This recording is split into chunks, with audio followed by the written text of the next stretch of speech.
in the shadowed depths of prehistory, when humans still wandered beneath vast skies, following herds and seasons in eternal migration, a simple observation changed the course of humanity forever.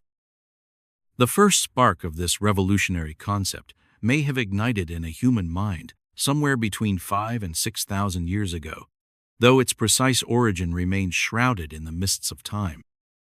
Tonight, as you rest your weary head upon your pillow, we journey back to explore perhaps the most fundamental invention in human history, the humble yet mighty wheel.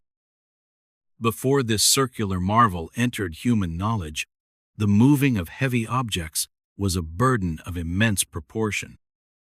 Imagine, if you will, the ancient builders of megalithic structures, dragging massive stones across unforgiving terrain using nothing but wooden rollers, human strength, and sheer determination.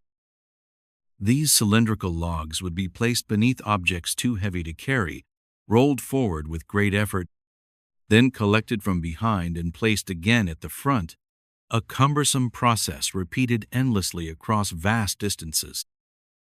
It was in Mesopotamia, that cradle of civilization nestled between the Tigris and Euphrates rivers, where evidence suggests the wheel, as we understand it, first emerged around 3,500 BCE. Picture the scene: a civilization rising from fertile floodplains, with growing needs for transportation, agriculture, and creation. Perhaps it was a potter who first conceived of the potter's wheel, a horizontal disc that spun freely around a central axis, transforming the laborious craft of vessel-making into something approaching artistry and efficiency.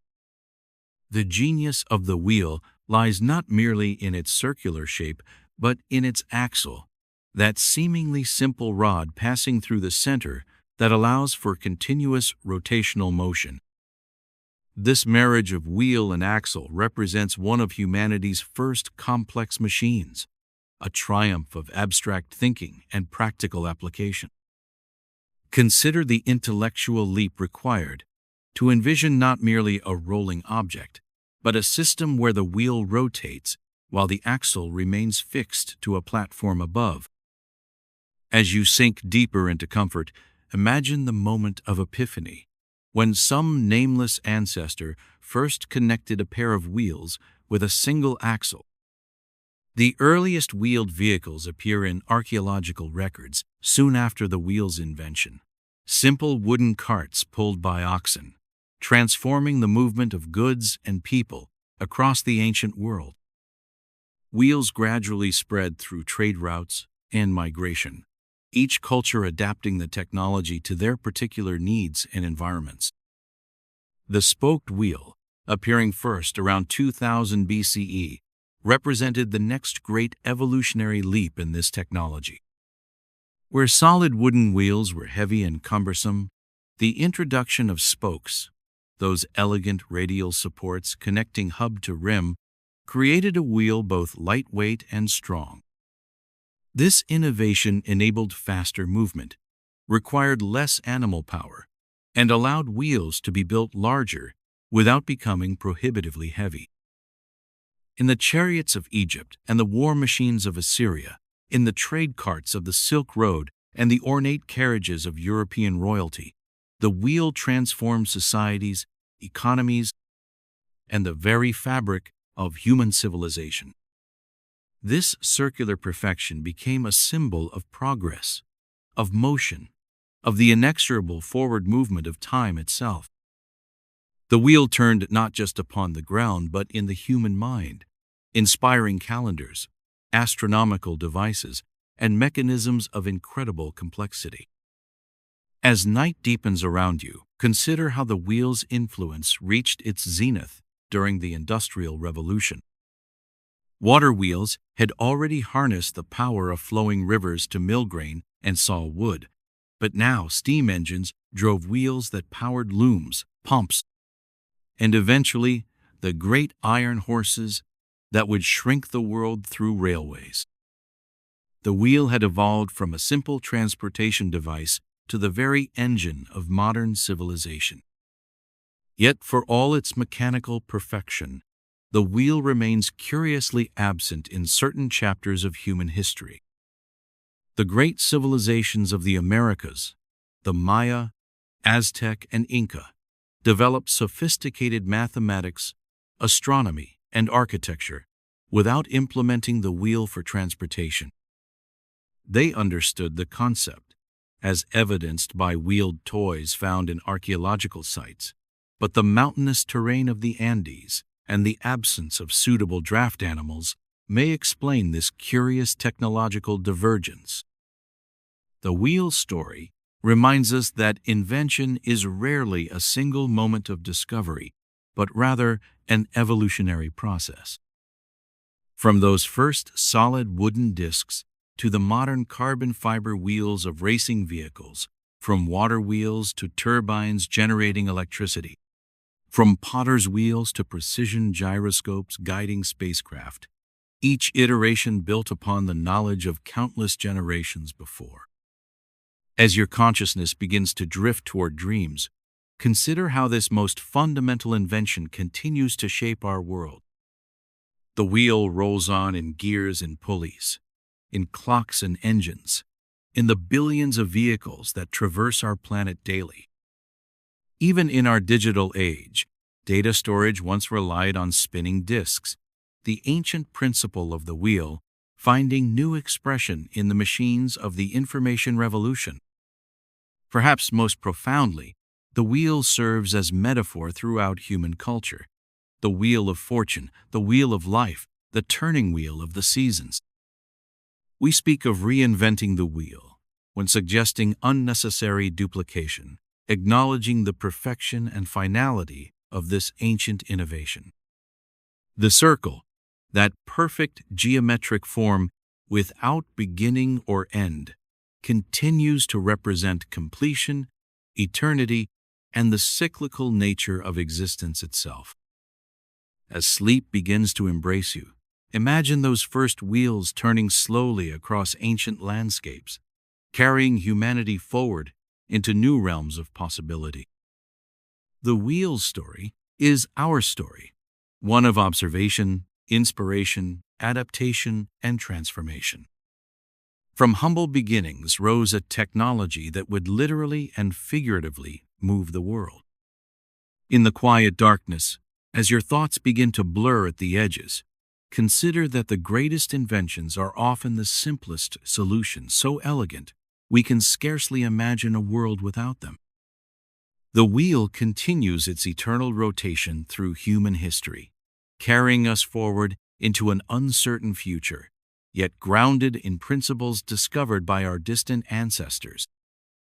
So sleep well, dear dreamer, as the great wheel of night turns slowly toward dawn, and let your thoughts spin gently toward the peaceful oblivion of slumber, carried upon the most perfect of human creations, the humble, mighty wheel.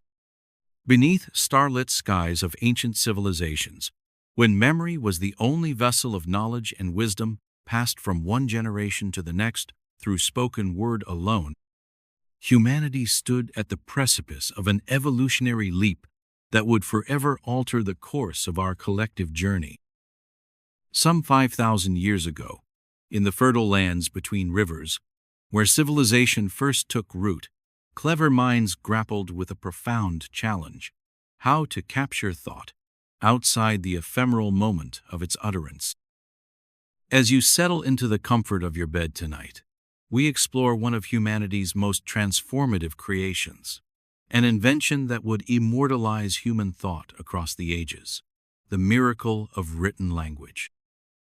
The earliest precursors of writing emerged not from a desire to preserve stories or wisdom, but from the mundane necessities of commerce and bureaucracy. Picture the bustling markets of Mesopotamia around 3,400 BCE, where clay tokens of various shapes represented different commodities: a sphere for grain, a cylinder for livestock. These humble objects serving as mnemonic devices in a world where transactions grew too numerous and complex for memory alone.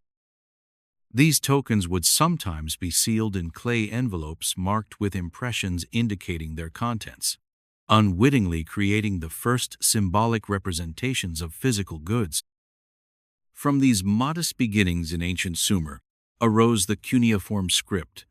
Its name derived from the Latin word for wedge, describing the distinctive marks made by pressing a reed stylus into soft clay. The innovation was breathtaking in its elegance. Why track physical tokens when marks on clay could represent the same information more efficiently? These early pictographs, simplified drawings of the objects they represented, gradually transformed into increasingly abstract symbols as scribes sought faster ways to record the flourishing commerce of the world's first cities. As you drift deeper toward the borders of slumber, envision how these early writing systems evolved not in isolation but in response to human need. The Egyptian hieroglyphs emerged around the same period, their elaborate pictorial system eventually encompassing over 700 distinct characters representing sounds, objects, and concepts. Upon papyrus scrolls and temple walls, these sacred carvings recorded the divine kingship of pharaohs, religious rituals, astronomical observations, and eventually, humanity's first great literary works. The Chinese writing system developed independently around 1600 BCE, beginning with oracle bones, turtle shells, and animal scapulae, inscribed with questions for ancestral spirits, then heated until they cracked, their patterns interpreted as divine answers. These oracle bone inscriptions contain the earliest recognizable Chinese characters, many still identifiable in modern Chinese writing, perhaps the only ancient script to maintain such remarkable continuity across millennia.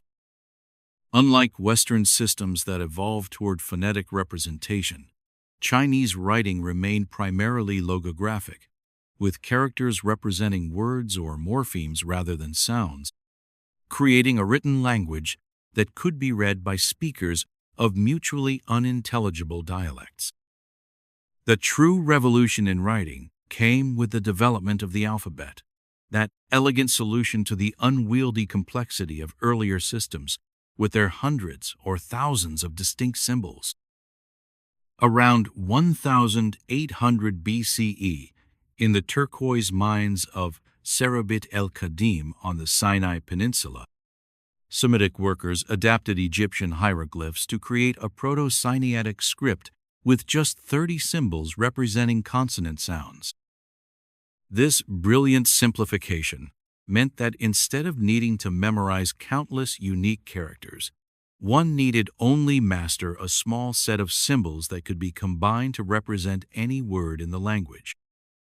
As night deepens its embrace around you, consider how this revolutionary concept spread through ancient trade networks.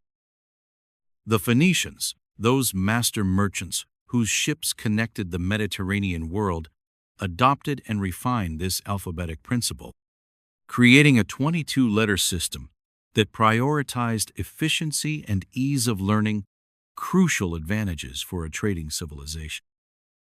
The Phoenician alphabet became the template from which nearly all modern alphabetic writing systems would eventually descend, branching into Aramaic, Hebrew, and Arabic scripts to the east, and Greek to the west.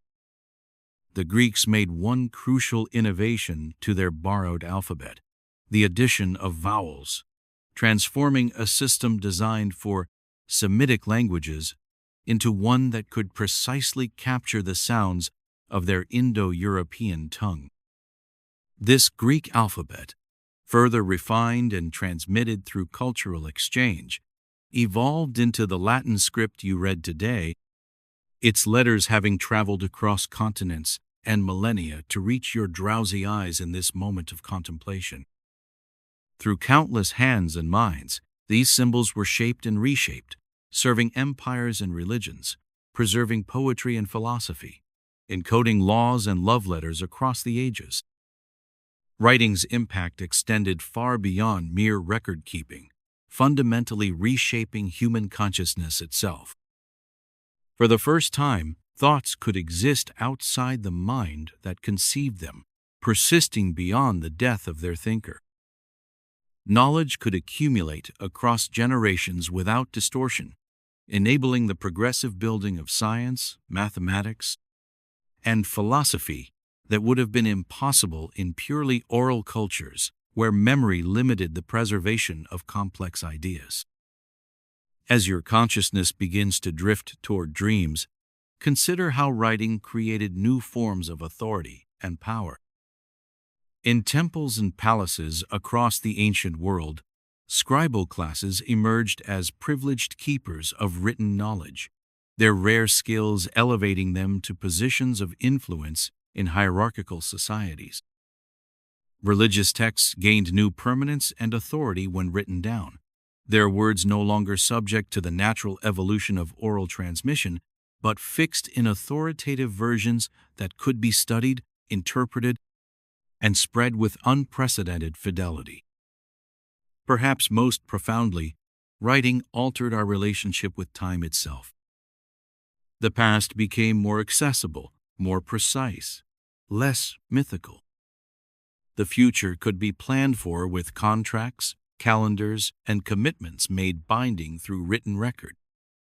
Human thought stretched beyond the immediate present, enabling types of abstract thinking that reshape our perception of reality, even as you lie here, processing these words about words.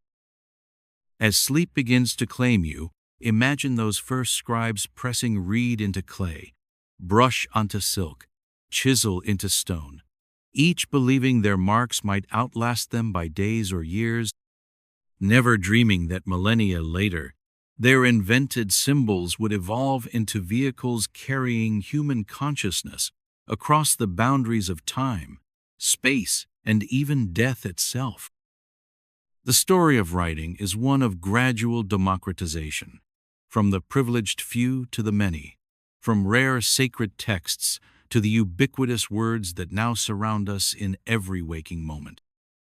In the quiet darkness, as your thoughts grow indistinct, consider that like written words that wait patiently on the page for a reader's eye to animate them once more, your consciousness too shall rest in the gentle oblivion of sleep before returning refreshed with the new day. Each system of writing, from ancient cuneiform to modern alphabets, represents humanity's refusal to accept the impermanence of thought, our collective determination to transcend the limitations of memory and mortality through marks made meaningful by shared understanding. So sleep well, dear dreamer, as the ancient stories etched in clay and stone continue their silent vigil through another night, and let your mind find peace in knowing that human wisdom, captured in these curious scratches we call letters, patiently awaits your return from the unwritten realms of sleep.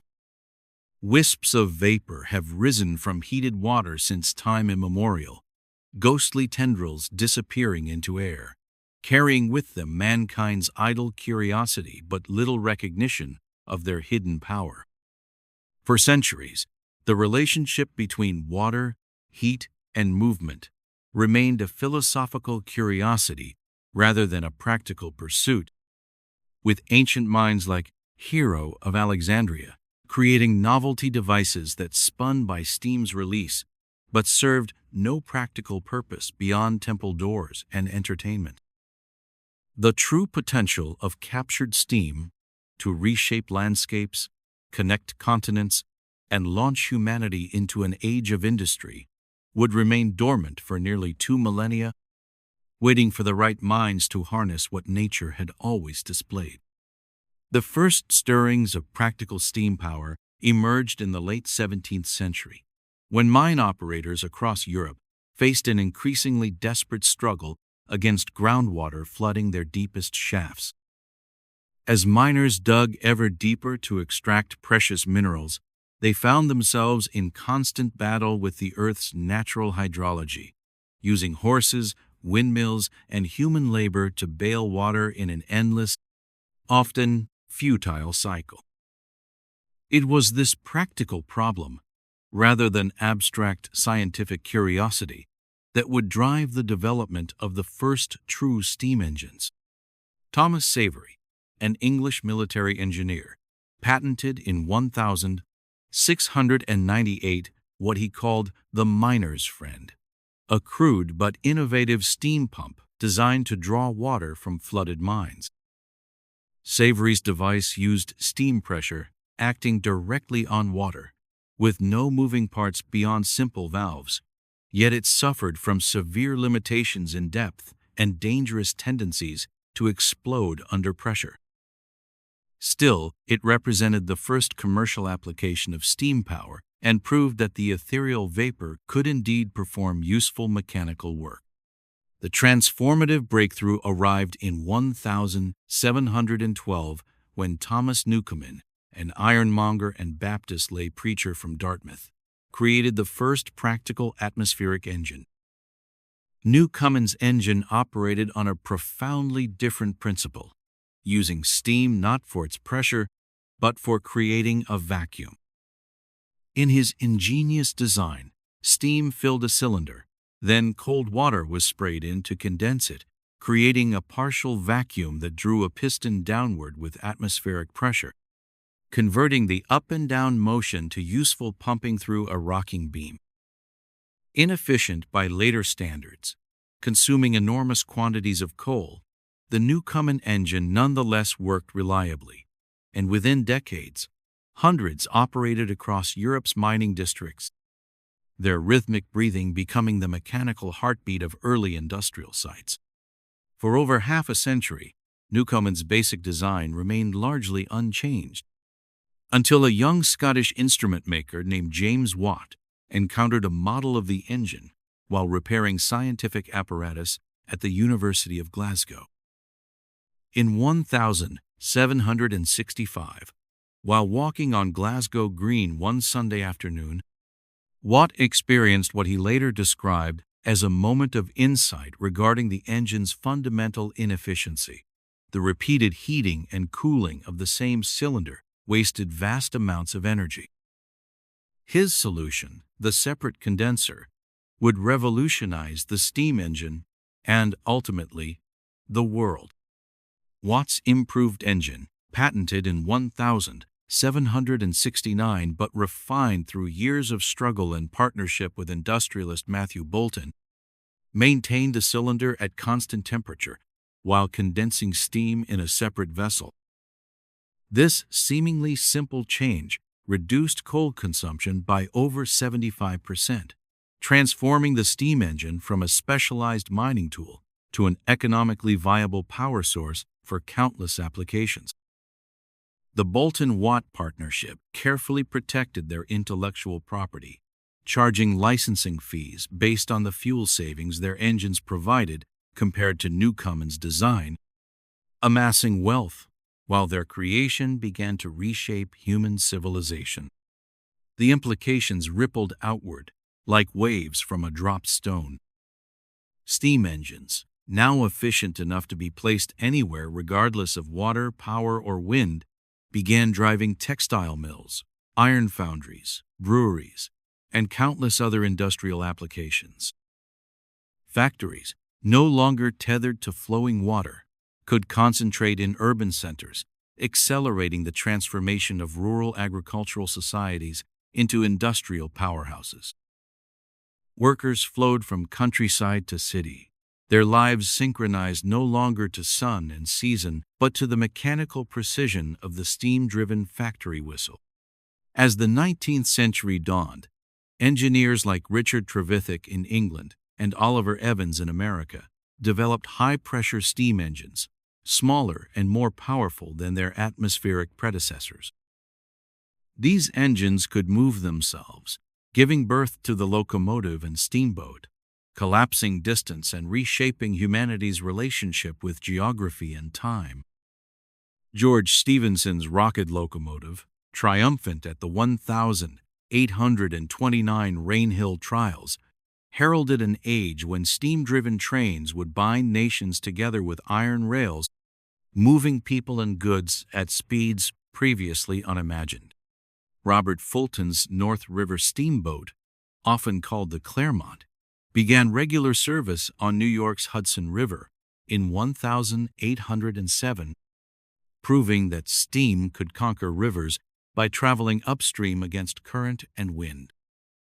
Within decades, steamships crossed oceans, binding continents in networks of trade and migration, their coal smoke plumes marking shipping lanes across previously insurmountable waters. Communication accelerated, cultures mingled, and the world shrank beneath steam's transformative influence.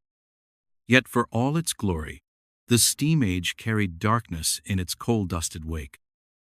Miners died extracting the fuel that fed the insatiable engines, while factory workers labored in dangerous conditions, their bodies and lives subordinated to the rhythmic demands of steam-driven machinery. Cities swelled beyond capacity, creating slums where poverty, disease, and exploitation flourished alongside unprecedented wealth and productivity. The very atmosphere changed as coal smoke blanketed industrial centers, the first large-scale human alteration of the environment that would eventually lead to our modern understanding of pollution and climate change. By the late 19th century, new forms of power, electricity, and internal combustion began to challenge steam's supremacy, though steam engines would continue operating well into the 20th century. The last major steam locomotives were built in the 1950s, while steam turbines, descendants of the same principles first explored by Hero of Alexandria, continued generating much of the world's electricity today, whether powered by coal, nuclear fission, or concentrated solar heat. As your consciousness gently fades toward sleep, consider how this technology, born from the simple observation of rising vapor, restructured human civilization within just a few generations. The steam engine gave humanity unprecedented power over nature, while simultaneously binding us to new systems and structures of our own creation. From the lonely mine pumps of rural England to the thundering locomotives that united continents, steam power expanded the boundaries of possibility. Its billowing clouds, marking not just the passage of machines, but the transition of humanity into an entirely new relationship with time, distance, and the natural world. Like the dissipating plume from a passing locomotive, the age of steam has largely faded into history, yet its effects continue to shape the contours of our modern existence, echoing through the infrastructure, industries, and social patterns it helped create. In the gentle twilight of human prehistory, when the rhythms of existence were dictated by the seasons and the movements of wild herds, a transformation was slowly taking root across the scattered communities of our ancestors. Around 10,000 years ago, as the last ice age retreated and climates stabilized across the Fertile Crescent, humans began their first tentative steps away from the nomadic hunter-gatherer existence that had defined our species for hundreds of thousands of years. As you rest your weary head tonight, we shall explore the invention that made this profound transition possible, the humble yet revolutionary plow. Before this ingenious implement emerged from human creativity, the tending of crops was backbreaking labor of the most primitive kind. Early farmers would use digging sticks or crude hoes to break the soil's resistant surface, working the earth by hand in small plots that could barely sustain their growing communities.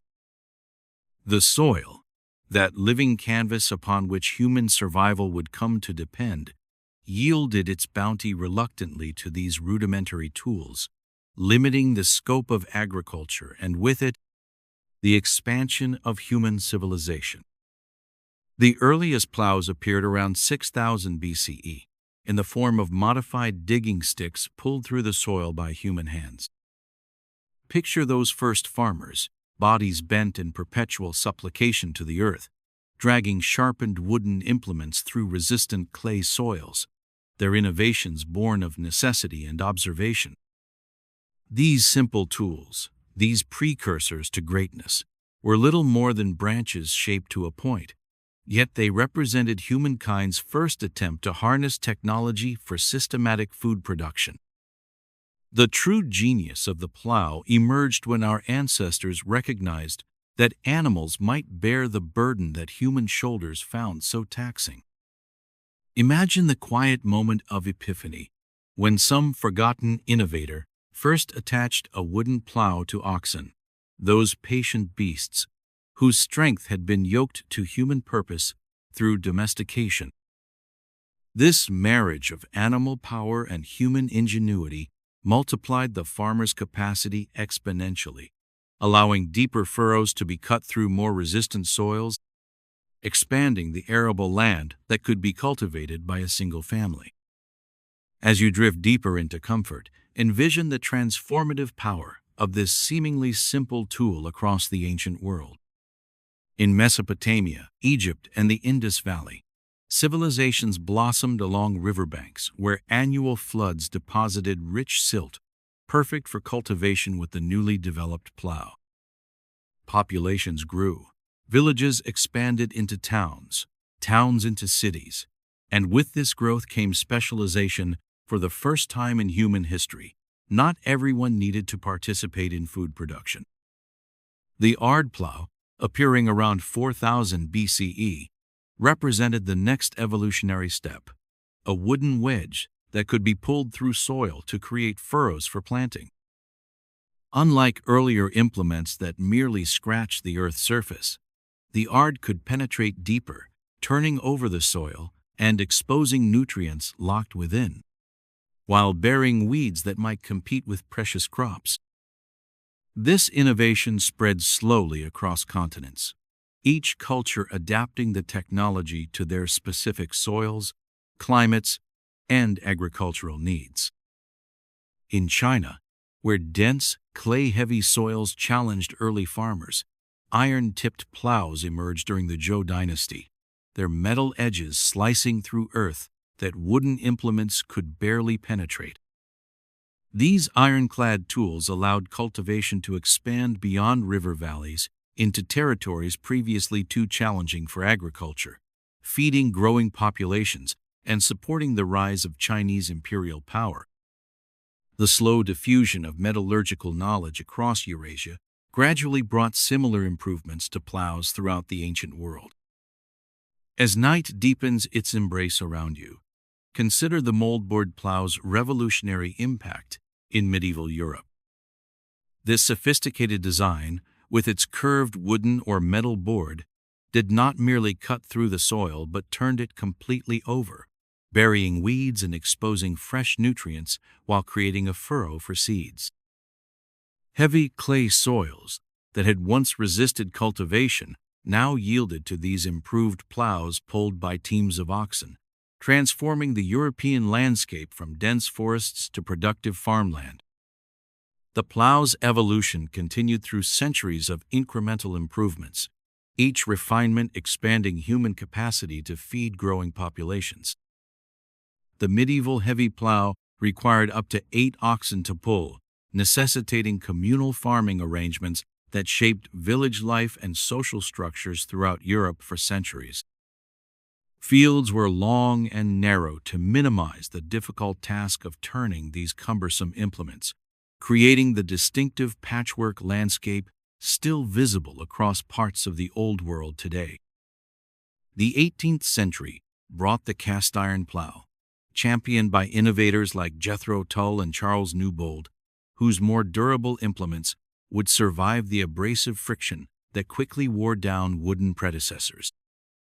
These innovations coincided with broader agricultural reforms, as the systematic approach to farming began to replace traditional methods, creating surpluses that would fuel industrial revolution and urban growth.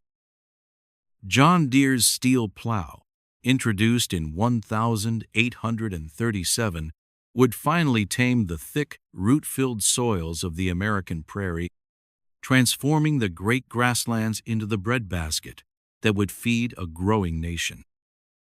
As your consciousness begins to drift toward dreams, consider how this fundamental invention reshaped not just landscapes but human possibility itself. The plow created not just farms but permanence, not just food but civilization.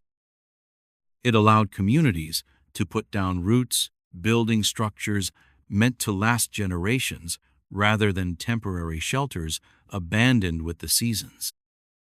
From this stability emerged writing, mathematics, astronomy, metallurgy, all the hallmarks of complex civilization made possible by the agricultural surplus that the plow helped create.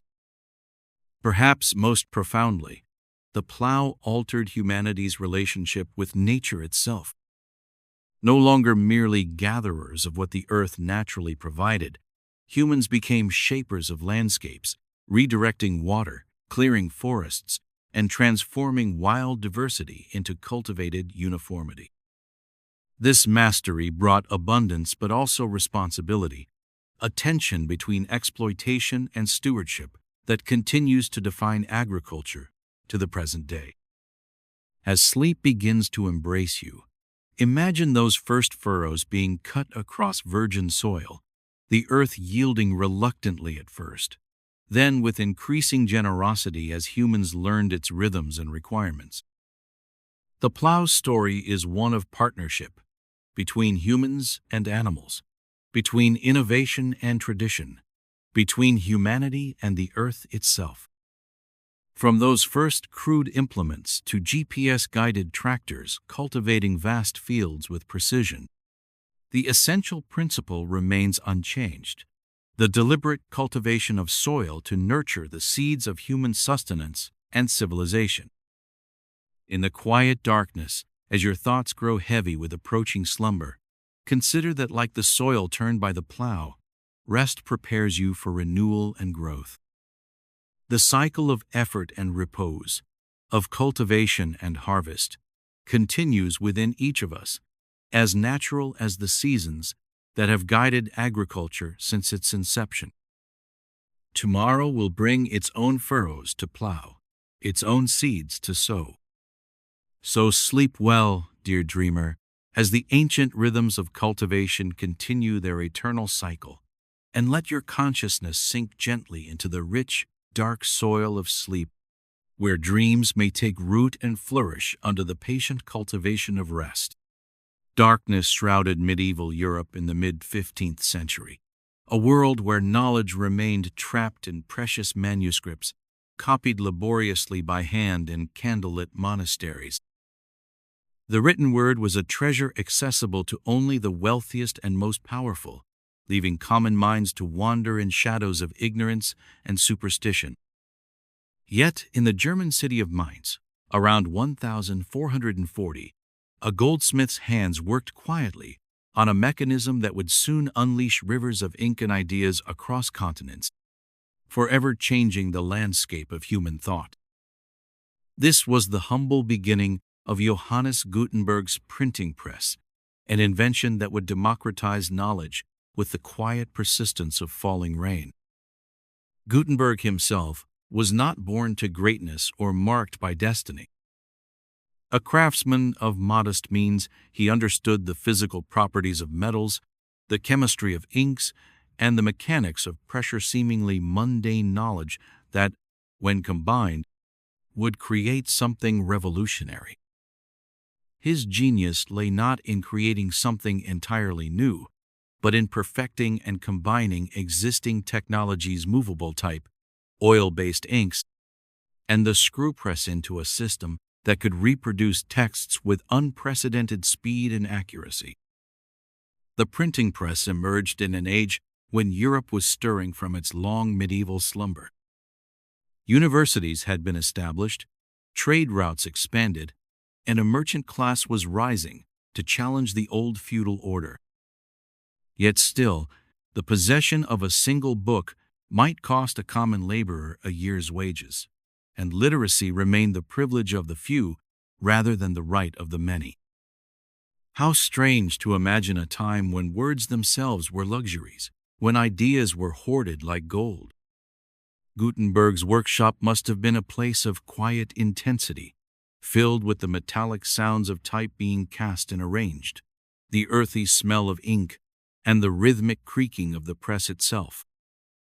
His first major work, the now famous Gutenberg Bible, completed around 1455, demonstrated the press's capability, its pages uniform and clear, its production time measured in months rather than the years required for hand-copied manuscripts. Though Gutenberg himself would see little financial reward for his creation, falling into debt and obscurity in his later years, the seeds he planted would grow into a forest of printed words that would overshadow empires. Within decades, printing presses appeared in cities across Europe: Basel, Rome, Paris, Venice, each becoming a center of intellectual ferment. Books that had once been chained to library desks like precious jewels now multiplied and traveled, carrying within their pages ideas that would challenge the very foundations of medieval society. The cost of books fell dramatically, by some estimates to 1/5 their previous price, bringing written knowledge within reach of merchants, artisans, and eventually common folk. As night deepens around us, imagine the soft glow of candles illuminating newly printed pages in humble homes and scholarly chambers across Europe. With each turning page, minds previously constrained by tradition and authority began to explore new territories of thought. The intellectual monopoly of the church and nobility began to crumble like ancient walls before an unseen tide. When Martin Luther nailed his 95 Theses to the church door in Wittenberg in 1517, it was the printing press that transformed a local theological dispute into a continental revolution. Within weeks, Luther's challenges to church authority had been reprinted thousands of times, spreading throughout Germany and beyond. The Reformation that followed would split Christendom and reshape the political landscape of Europe, all enabled by Gutenberg's mechanism of moving type. How powerful is the multiplication of words! How overwhelming the cascade of replicated thought! Scientific knowledge, previously trapped in rare manuscripts or passed verbally between scholars, found new freedom in the printed page. Copernicus, Vesalius, and later Galileo would circulate their observations and theories through printed books, standardizing knowledge and allowing others to build upon their work. The scientific revolution unfolded through networks of printed communication, as discoveries in one laboratory could quickly become the foundation for advancement in another. By the 17th century, newspapers began to appear in major European cities, creating new forms of community and public discourse. Information that once traveled at the pace of a messenger's horse now moved with the speed of the printing press, connecting distant communities through shared knowledge of events. Time itself seemed to accelerate as the present moment became more widely accessible, more commonly understood. Perhaps most profoundly, the printing press shifted power away from institutions and toward individuals. When knowledge was rare, it could be controlled. When abundant, it became ungovernable. Kings and clergymen who had once dictated truth now found themselves responding to pamphlets and broadsheets distributed by their critics. Censorship remained a powerful tool, but like trying to hold back the ocean with cupped hands, authorities found controlling the flood of printed materials increasingly impossible. The American and French revolutions of the late 18th century were in many ways children of the printing press, their declarations and constitutions disseminated through pamphlets and newspapers that created new political communities. Thomas Paine's Common Sense, printed in January 1776, sold over 100 copies in just 3 months, helping to crystallize colonial sentiment against British rule. Words, multiplied by the press, became the kindling for revolutionary fires. As printing technology improved through the 19th century with steam power and rotary presses, the volume of printed material grew exponentially. Literacy rates climbed steadily across the Western world as books became everyday objects rather than rare treasures. New literary forms emerged: the novel, the periodical, the newspaper, creating shared cultural experiences across vast distances. Cities pulsed with the rhythm of daily papers, weekly magazines, and monthly journals, synchronizing minds in unprecedented ways. Gutenberg's invention continued its quiet revolution across continents, as presses were established in the Americas, Africa, Asia, and Australia. Each culture adapted the technology to its own language and needs, often using print to preserve traditional knowledge even as it enabled new ideas. The paradox of the printing press has always been its ability to both conserve and revolutionize, to preserve the past while hastening the future. As we drift toward the borders of sleep, consider how profoundly this single invention, metal letters arranged in rows, pressed onto paper with Incas, shaped our modern consciousness. Without the printing press, would democracy have flourished? Would science have advanced beyond the theories of ancient authorities? Would our own minds have access to the countless perspectives that shape our understanding of the world? The legacy of Gutenberg's press surrounds us still, even in our digital age. The books on our shelves, the newspapers delivered to our doors, the very concept of publishing and mass communication all trace their lineage to that workshop in Mainz. Even as screens replace pages, the fundamental transformation wrought by mechanical reproduction of words continues to shape how knowledge flows between minds.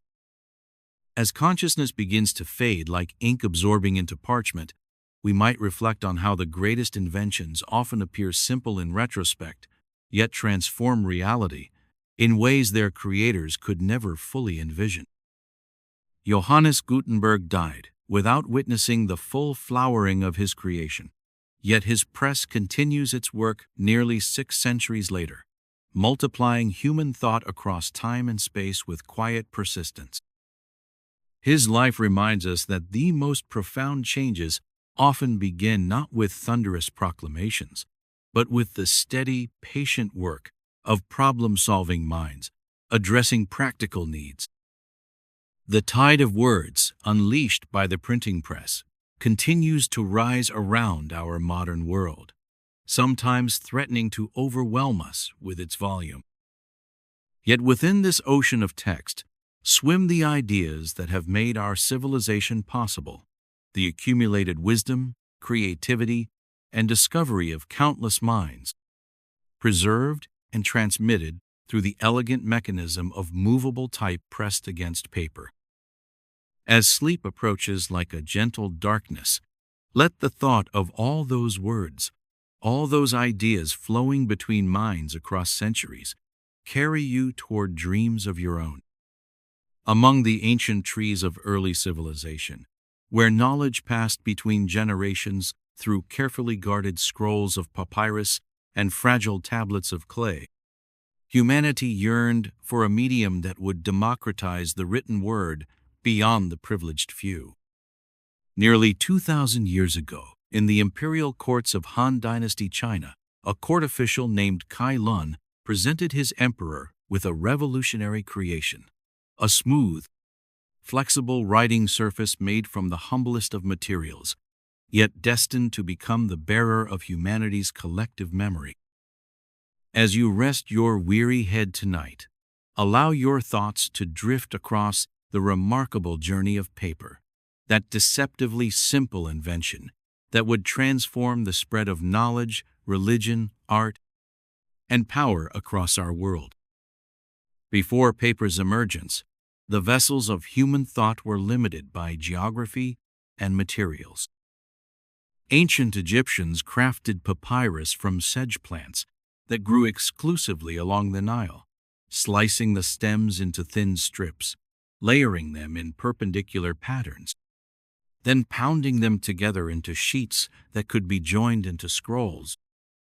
Across the Mediterranean, the people of Pergamon developed parchment from carefully prepared animal skins, creating durable yet expensive surfaces that would later bear the sacred texts of medieval Europe.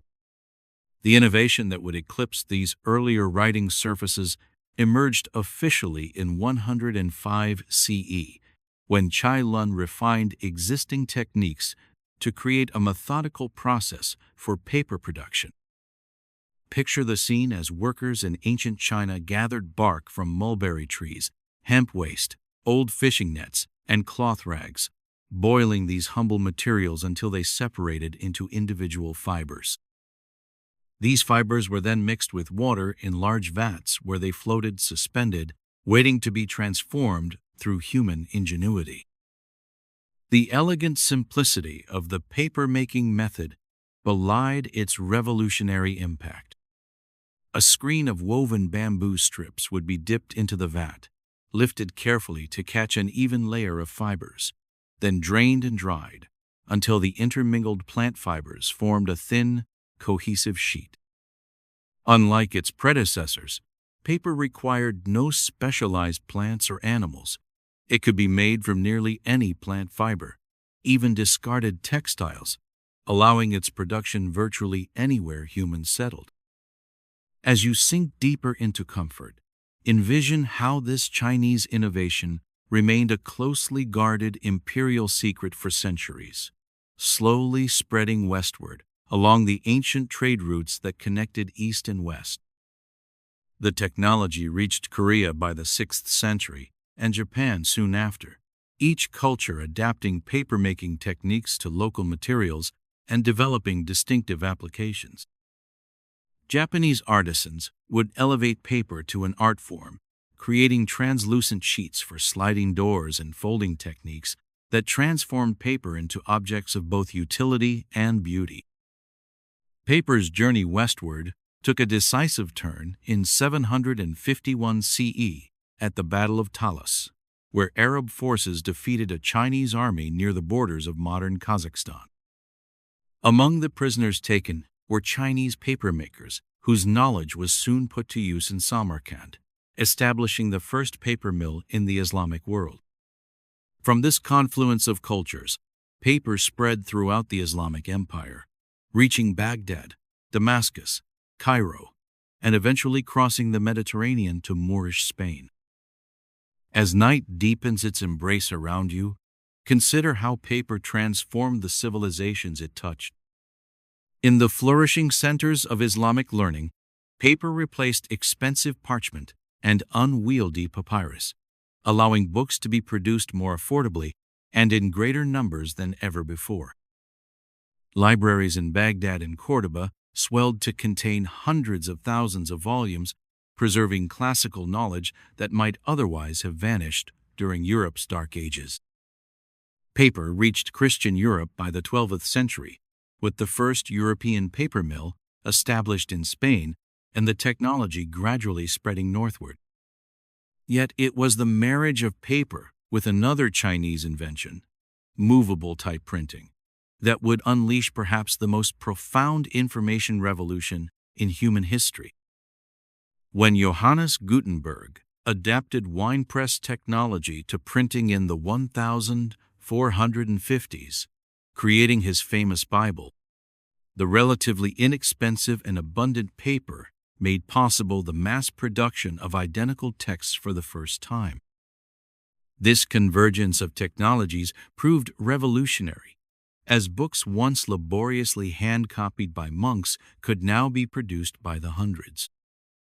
Knowledge locked in monastery libraries for centuries flowed outward on rivers of paper, fueling the Renaissance, the Protestant Reformation, and eventually the Enlightenment, as ideas could be shared, debated, and built upon across vast distances with unprecedented speed. The authority of established institutions, whether religious or political, faced the disruptive power of widely distributed texts that could no longer be easily controlled or suppressed. As your consciousness begins to drift toward dreams, consider how paper's evolution continued through the Industrial Revolution.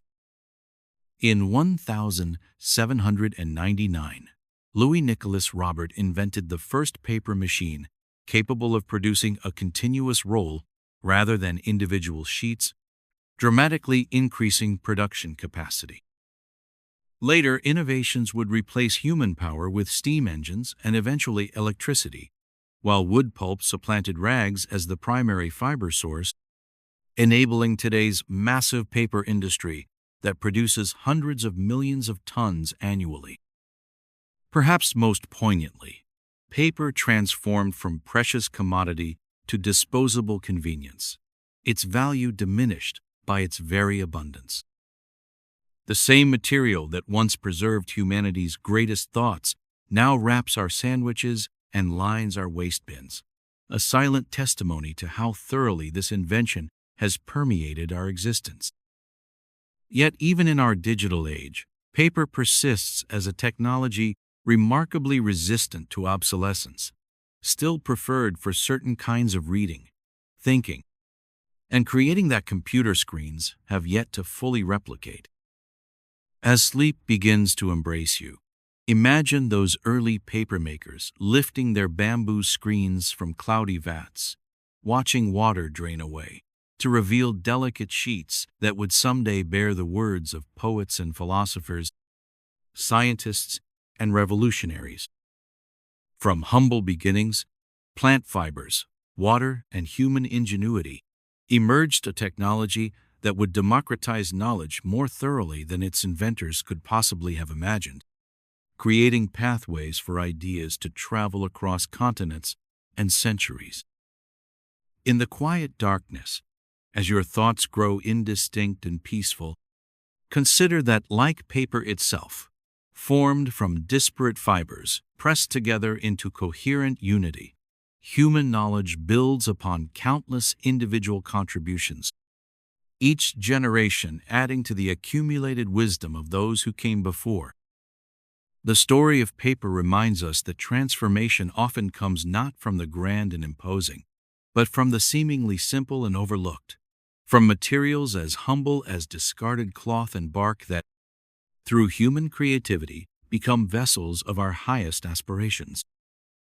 So sleep well, dear dreamer, as the countless pages of human experience continue to unfold through time, and let your consciousness drift gently into that blank, receptive state from which tomorrow's thoughts will emerge, fresh as a newly made sheet, awaiting the first marks of another day.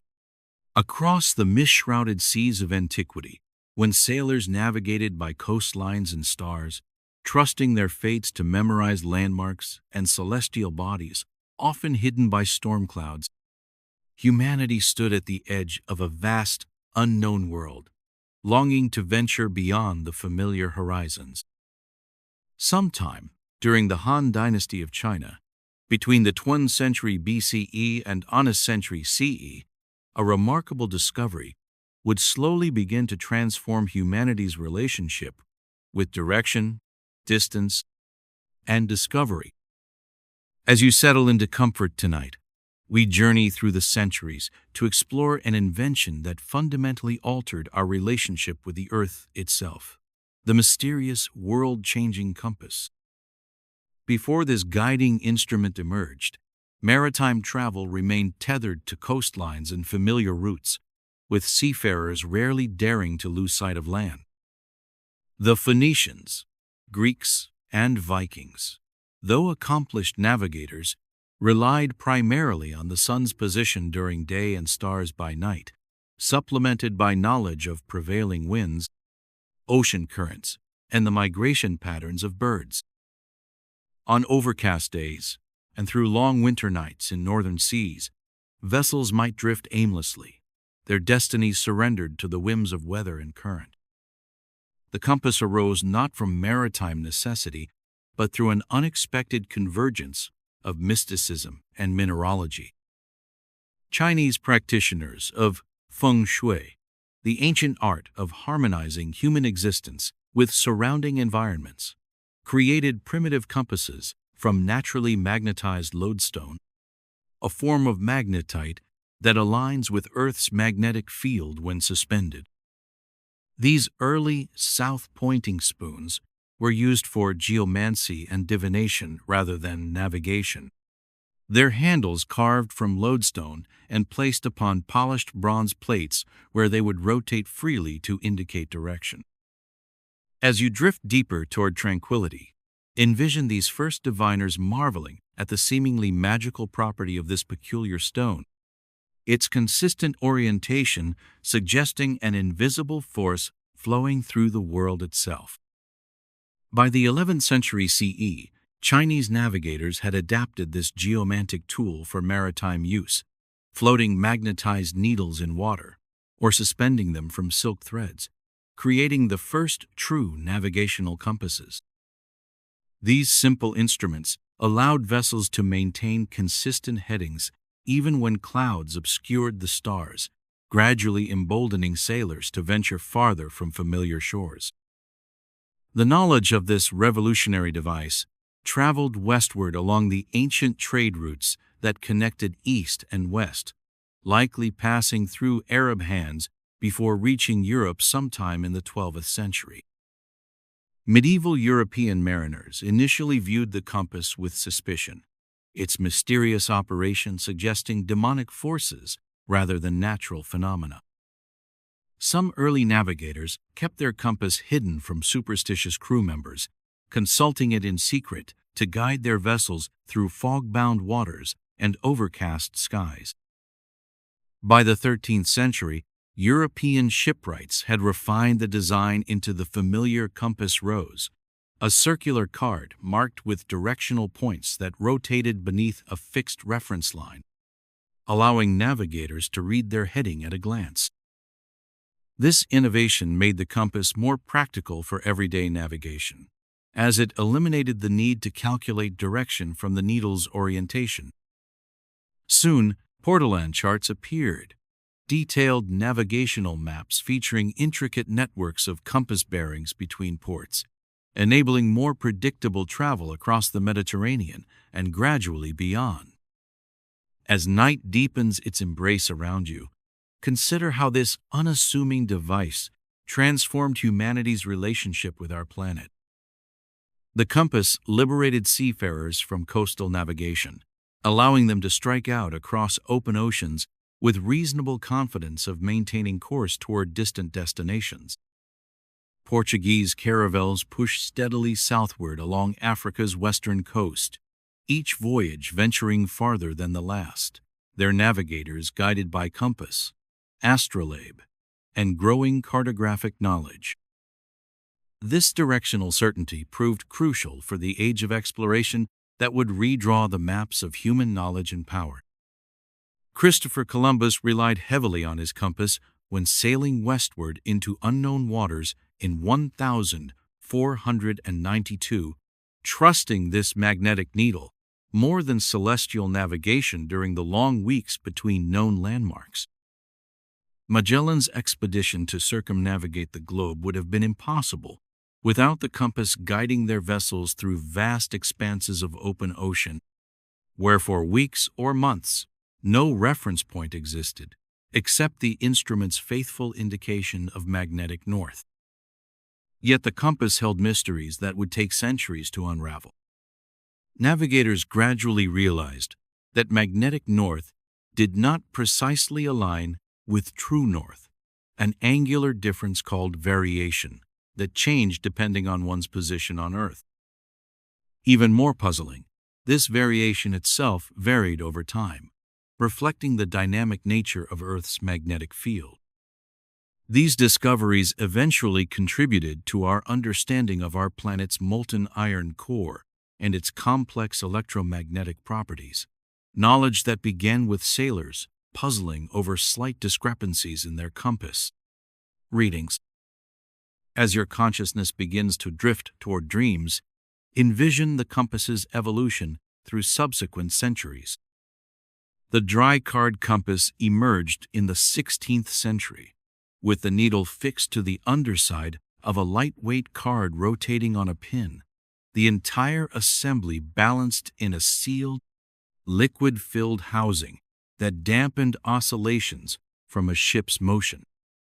Later innovations included the gyroscopic compass, unaffected by magnetic interference, and eventually satellite-based global positioning systems that provide precise location and direction anywhere on Earth.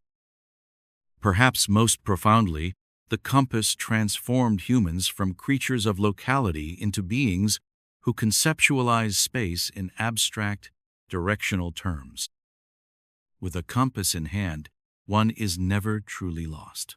There is always orientation, a baseline reference from which to calculate position and plan movement.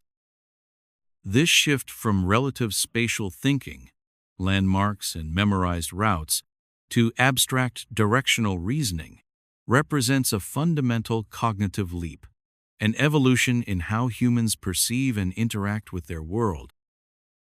As sleep begins to envelop you, imagine those early voyagers venturing beyond sight of land, trusting their lives to a trembling needle pointing silently toward magnetic north. The compass gave humanity not just a tool for navigation, but a metaphorical framework for purpose and orientation that permeates our language and thought. We speak of moral compasses, of finding our direction in life, of orienting ourselves amid confusion, all concepts borrowing from this simple device that distinguishes north from south, east from west. In the quiet darkness, as your thoughts grow unfocused and peaceful, consider that, like the compass needle responding to invisible forces, we too are guided by influences we cannot see but nonetheless feel, the subtle currents of intuition, conscience, and wisdom that help us navigate the uncharted waters of human experience. The story of the compass reminds us that sometimes the most transformative inventions are not those of great complexity or immediate spectacle, but simple tools that extend human capability in fundamental ways, allowing us to venture confidently into the unknown. Let the gentle oscillations of approaching sleep rock you like the swaying deck of an ancient vessel, its course true despite the vastness of the surrounding sea, guided by that most faithful of companions, the humble, world-changing compass. Through the mist of ancient China, during the Tang Dynasty, a discovery emerged that would forever change the course of human history. Beneath the watchful gaze of alchemists seeking immortality, the black powder of transformation was born not from a quest for destruction, but from the pursuit of eternal life. The year was approximately 850 CE, and in the shadowed chambers of imperial laboratories, Chinese alchemists mixed saltpeter, sulfur, and charcoal, creating what would come to be known as gunpowder, the first chemical explosive to grace our troubled world. These ancient seekers of immortality found instead a power that would claim countless lives across the centuries. How strange that in their pursuit of forever, they discovered a means to hasten mortality's embrace. The soft crackling of their experiments echoed through history like distant thunder, a prelude to the storms of war that would follow. At first, this black powder was merely a curiosity, a substance that flared brilliantly when ignited, producing colorful flames and smoke that seemed to dance with supernatural energy. The Chinese called it huo yao, or fire medicine, believing it held properties that could purify the body and spirit. Little did they know that this medicine would one day become mankind's most potent poison. As the Tang Dynasty gave way to the Song, the peaceful applications of gunpowder gradually transformed. Court alchemists discovered that when confined in bamboo tubes, the powder would explode with tremendous force. From this realization came the first primitive firearms, fire lances, that shot flames and shrapnel, bringing terror to battlefield enemies who had never witnessed such otherworldly power. The night sky itself became a canvas for gunpowder's beauty, as artisans crafted fireworks to illuminate festivals and celebrations, momentary stars brought down to earth by human ingenuity. How curious that the same substance could bring both wonder and horror, celebration and devastation, in equal measure. Perhaps this duality speaks to our own nature as creators and destroyers. By the 13th century, knowledge of this black powder had traveled westward along the Silk Road, carried by merchants and scholars who understood little of the transformation their cargo would bring to distant lands. The Mongol armies, sweeping across Asia under Genghis Khan, employed primitive gunpowder weapons that left European defenders trembling before their seemingly supernatural power. The sound of explosions echoed across continents, heralding a new age of warfare. As the powder reached Europe, it fell into the hands of Roger Bacon, a 13th century English friar whose curiosity knew few bounds. In his writings, Bacon described this mysterious substance capable of producing a noise like thunder and a flash like lightning. Yet, recognizing its terrible potential, he encoded his formula in an anagram, hoping to limit its spread among those who might misuse such knowledge. A futile gesture, perhaps, against the inexorable tide of human ambition. The Europeans, ever practical in matters of conquest, quickly adapted gunpowder for war. By the 14th century, massive cannons began to appear on European battlefields, their thunderous voices announcing the end of the age of castles and knights. Stone walls that had stood for centuries crumbled before these metal monsters, their iron tongues licking out destruction with each deafening roar. As night falls on the medieval battlefield, imagine the flashes of cannons illuminating terrified faces, the acrid smoke drifting like specters across once peaceful fields. The age of chivalry died not by the sword, but by the countless tiny black grains that, when united, could topple the mightiest fortress. Perhaps the most profound transformation came not on the battlefield but in the mines and quarries of Europe. By the 17th century, miners had learned to harness controlled explosions to break through rock faces that had previously resisted human effort. Tunnels that would have taken years to carve by hand could now be opened in weeks, accelerating humanity's extraction of Earth's mineral wealth. Once again, destruction and creation danced together in gunpowder's embrace. In the stillness of a European night, the knowledge that had begun in a Chinese alchemist's chamber had fundamentally altered the balance of global power. Gunpowder weapons allowed smaller nations to project force far beyond their borders, enabling the age of colonization that would redraw the world's maps. The sound of muskets echoed across continents, from the forests of North America to the plains of India, as empires rose and fell upon clouds of acrid smoke. As centuries passed, the black powder was refined and improved upon. Nitroglycerin, dynamite, smokeless powder, each new iteration more powerful and precise than the last. Yet all owed their existence to those ancient Chinese alchemists who had unwittingly unleashed this power upon the world. How quietly significant moments of discovery can be, like whispers that eventually become screams across the corridors of time. By the 19th century, the Industrial Revolution had transformed gunpowder manufacturing from an alchemist's art to a scientific industry. In vast factories across Europe and America, workers carefully mixed the components that would fuel the world's militaries. The powder that had once been measured in ounces was now produced by the ton, feeding humanity's growing appetite for destruction. As we drift towards sleep, consider how this single invention, this black powder, born from a quest for immortality, has shaped our modern world. Without gunpowder, would castles still dominate our landscapes? Would the maps of nations look as they do today?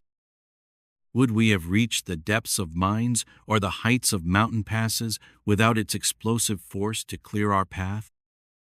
The story of gunpowder is, in many ways, the story of humanity itself, our ingenuity and our folly, our capacity to transform and destroy.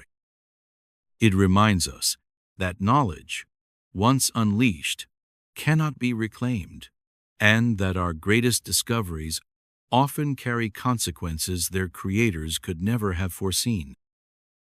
As the night deepens around us, and as consciousness gently fades like smoke from an ancient alchemist's chamber, we might reflect on how often humanity's most transformative discoveries have come not from where we sought them, but from the unexpected corners of our curiosity. The Chinese alchemists, who first mixed saltpeter, sulfur, and charcoal, could never have imagined the world their creation would build or destroy. Like grains of gunpowder scattered across the page of history, our individual actions may seem small and insignificant. Yet when united by purpose and ignited by passion, they can change the very course of human events. This is perhaps the final lesson of gunpowder's story, that transformation, whether peaceful or violent, begins with the smallest of elements combined in just the right way. Through countless centuries, humankind gazed upon the world with naked eyes, unaware of the vast invisible realms that surrounded them, worlds within worlds that existed beyond the threshold of natural sight. Entire universes of life and matter, too small to perceive yet essential to existence itself, remained hidden from our ancestors as they contemplated the mysteries of life. Unseen organisms danced through water droplets, cells performed their elaborate symphonies within living tissue, and crystalline structures built their geometric temples in the spaces between visible things. For millennia, these wonders remained concealed, until human ingenuity crafted a window into the infinitesimal.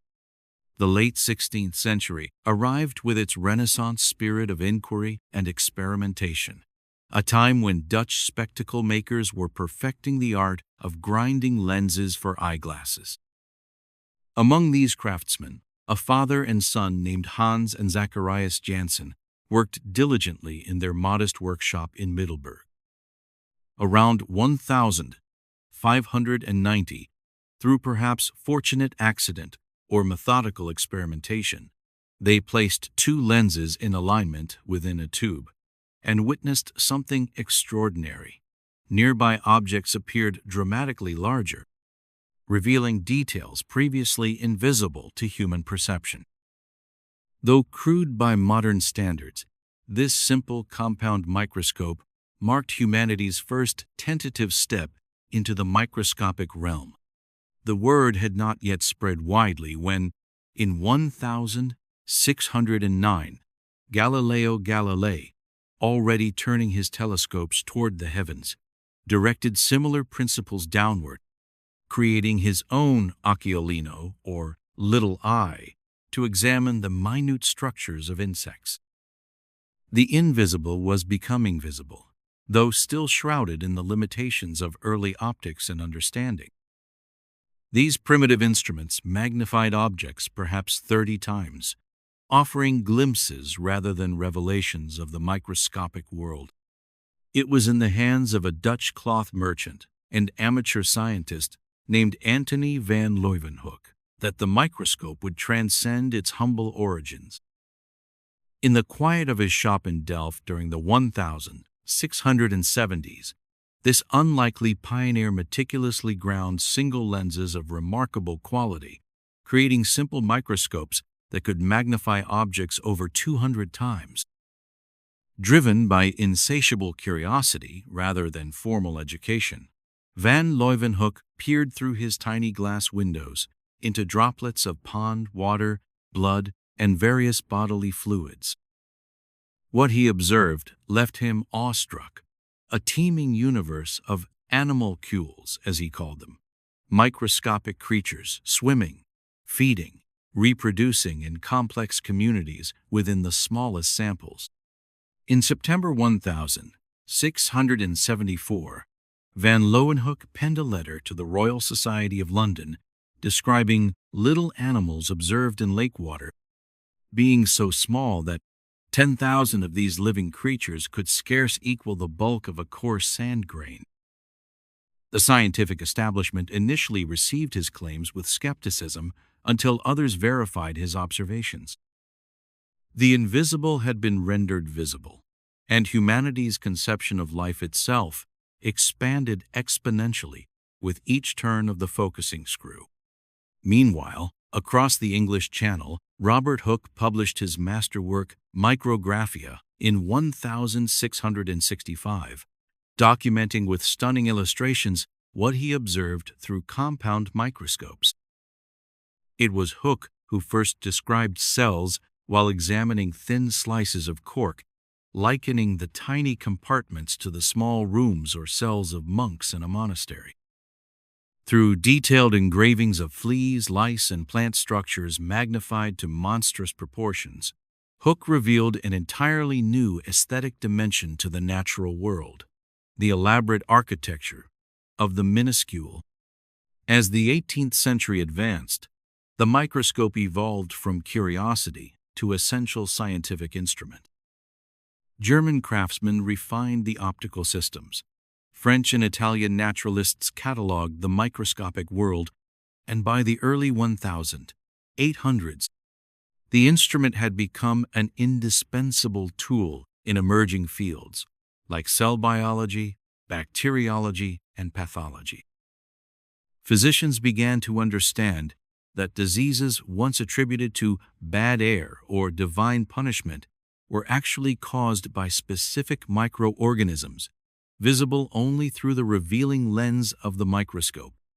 The 19th century brought dramatic improvements to microscope design: achromatic lenses that eliminated color distortion, mechanical stages for precise specimen positioning, and standardized illumination systems.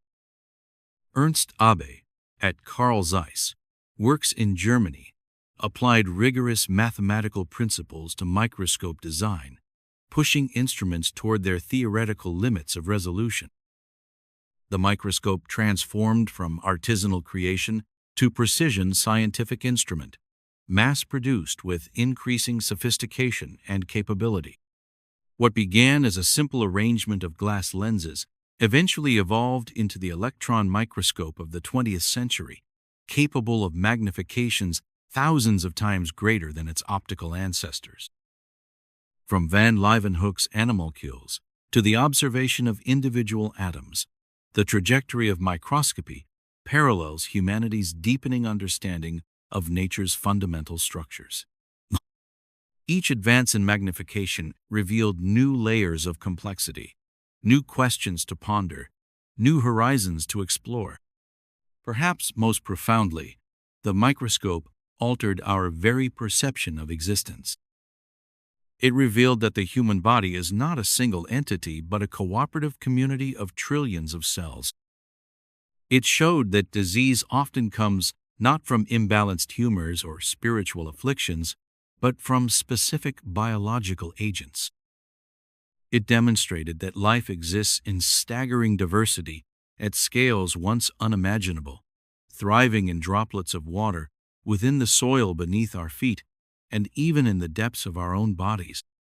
As you drift toward sleep, consider how this simple invention, essentially curved glass that bends light, transformed our understanding of life itself.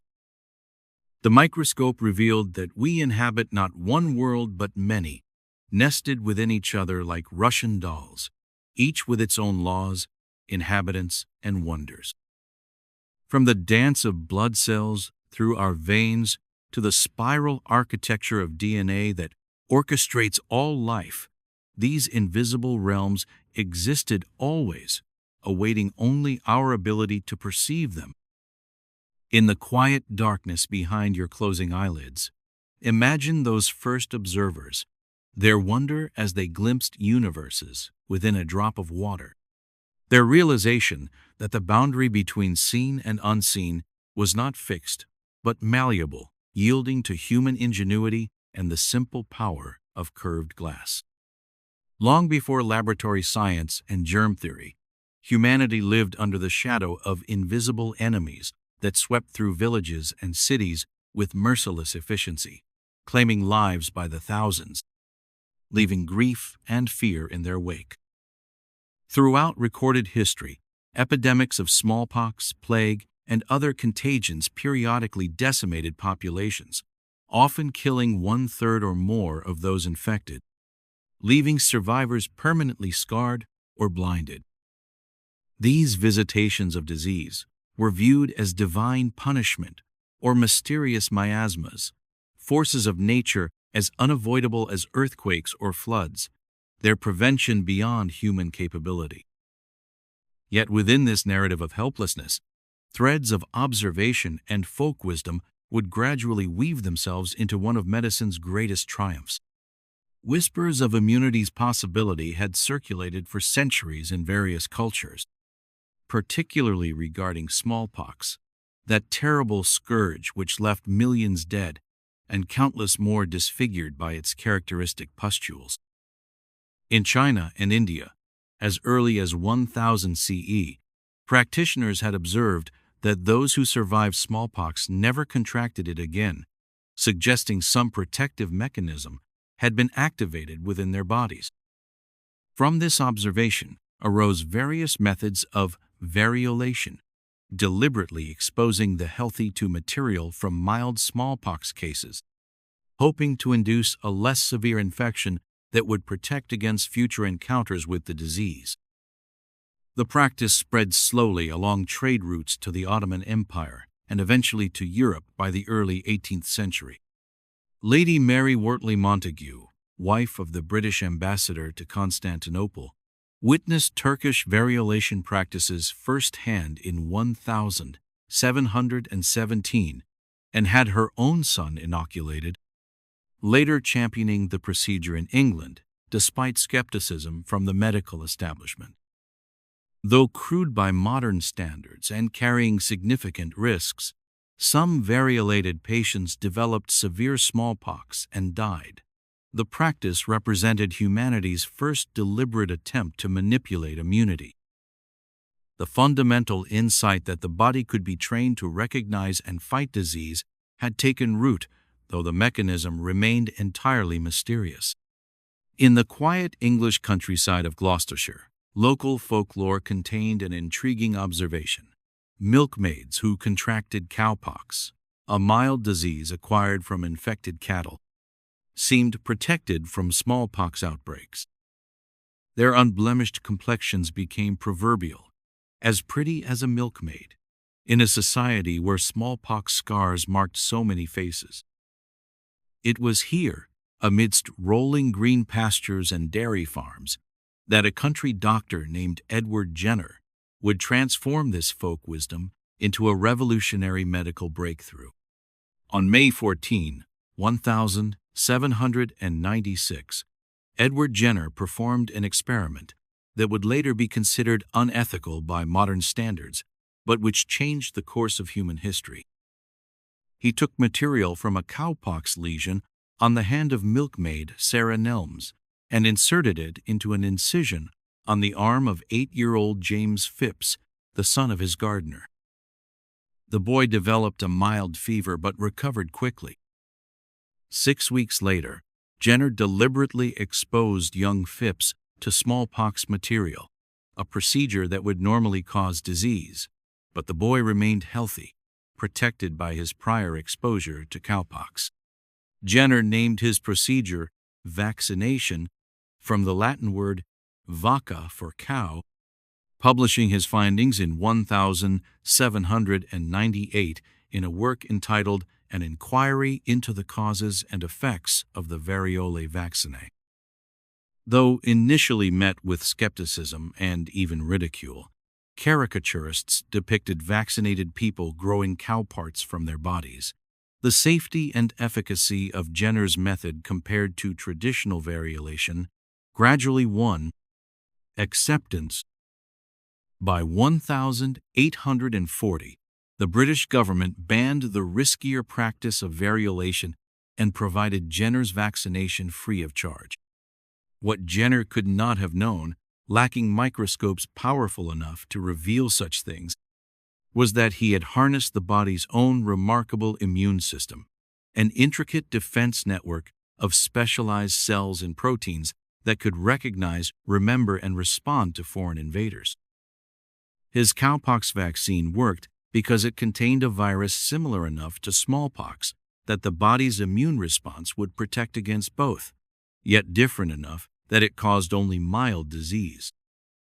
This principle of controlled exposure to train the immune system would remain the cornerstone of vaccination for centuries to come. Nearly 80 years would pass before Louis Pasteur would extend Jenner's principles to other diseases, developing vaccines for chicken, cholera, anthrax, and most famously, rabies. In 1885, Pasteur successfully treated 9-year-old Joseph Meister, who had been severely bitten by a rabid dog, with a series of increasingly virulent rabies preparations, saving the boy from an otherwise certain and agonizing death. Unlike Jenner's use of naturally occurring cowpox, Pasteur's laboratory had deliberately weakened or attenuated the rabies pathogen, establishing the principle that disease agents could be modified to create safe vaccines. The late 19th and early 20th centuries witnessed an explosion of vaccine development as the germ theory of disease took hold and laboratory techniques advanced. Vaccines for typhoid, cholera, plague, and tuberculosis emerged from research institutes across Europe and America. Yet these early vaccines remained relatively crude, their production inconsistent, their distribution limited primarily to wealthy nations and military personnel. For much of humanity, infectious disease remained an ever-present threat, particularly for the youngest and most vulnerable. The mid-20th century ushered in what historians call the golden age of vaccine development. Jonas Salk's inactivated polio vaccine, first tested in 1952 and approved in 1955, began turning the tide against a disease that had terrified parents and filled hospital wards with iron lungs sustaining paralyzed children. Albert Sabin's later oral polio vaccine, containing weakened live virus, proved easier to administer in mass campaigns, particularly in developing nations. These vaccines transformed polio from a common childhood scourge to a disease on the brink of global eradication. Perhaps vaccination's greatest triumph came with smallpox, the very disease that had inspired Jenner's work. In 1967, the World Health Organization launched an ambitious global eradication campaign using freeze-dried vaccines that remained potent without refrigeration and innovative bifurcated needles that simplified administration. Despite Cold War tensions, political instability, and logistical challenges in remote regions, the last naturally occurring case of smallpox was recorded in Somalia in 1977. For the first time in history, humanity had deliberately driven a deadly human disease to extinction, saving an estimated 5 million lives annually in the decades since. Modern vaccine technology has moved far beyond Jenner's simple material transfer or even Pasteur's laboratory attenuation. Today's vaccines might contain only specific proteins from pathogens, harmless virus-like particles that mimic dangerous ones, or even genetic instructions that teach cells to produce their own vaccine components. Each innovation has made vaccines safer, more effective, and adaptable to emerging threats, culminating in the remarkably rapid development of COVID-19 vaccines using messenger RNA technology, building on decades of research to create new tools against an unexpected pandemic.